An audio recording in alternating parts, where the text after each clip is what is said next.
ఇట్లా వస్తుంది ఏం చెప్పారు కదా మాట్లాడు మన మంచి మాట్లాడు ఇల్లుతో మాట్లాడుతున్నా ఫస్ట్ వచ్చి ఇంకా డేంజర్ ఫస్ట్ ఎన్ని వారు వచ్చిన కడుతున్నాయి అంటే మేము ఎట్లా ఆడుకోవాలా తానం ఇట్లా వేయగల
అబద్ధమేంటికి చిరంజీవి నీళ్ళు అయితే చూస్తే కక్క వస్తున్నది.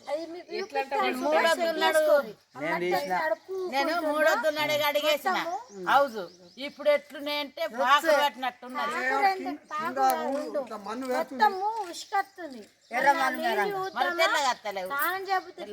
మొత్తం ఇన్ఫెక్షన్లు అవుతున్నాయి నీళ్ళ వల్ల దవాఖానలో పాలవుతున్నాం మేము.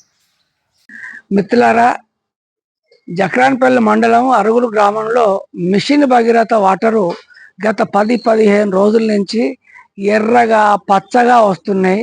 అసలు ఇట్లా ఎందుకు వస్తున్నాయి? కనీసం మంచినీళ్ళు అయినా ఇచ్చే పరిస్థితి లేదా అని చెప్పి అధికారులను ప్రశ్నిస్తే వాళ్లకు వాటర్ క్లీన్ చేసేటటువంటి ఏదో కెమికల్ సప్లై లేదని చెప్పి చెప్తున్నారు. మీరు అవి సప్లై లేకపోవటం ఏమో కానీ ఈ నీళ్ళ వల్ల ప్రజలు అనారోగ్యానికి గురవుతున్నారు. స్నానాలు చేస్తే దుమదుమలేస్తున్నది, పిల్లల అనారోగ్యానికి గురవుతున్నారు. కాబట్టి ఇప్పటికైనా వెంటనే ఈ నీళ్లను సరిగ్గా శుద్ధి చేసి సప్లై చేసే విధంగా చర్యలు తీసుకోవాలని చెప్పి ప్రభుత్వాన్ని, అధికారుల్ని మేము డిమాండ్ చేస్తున్నాం.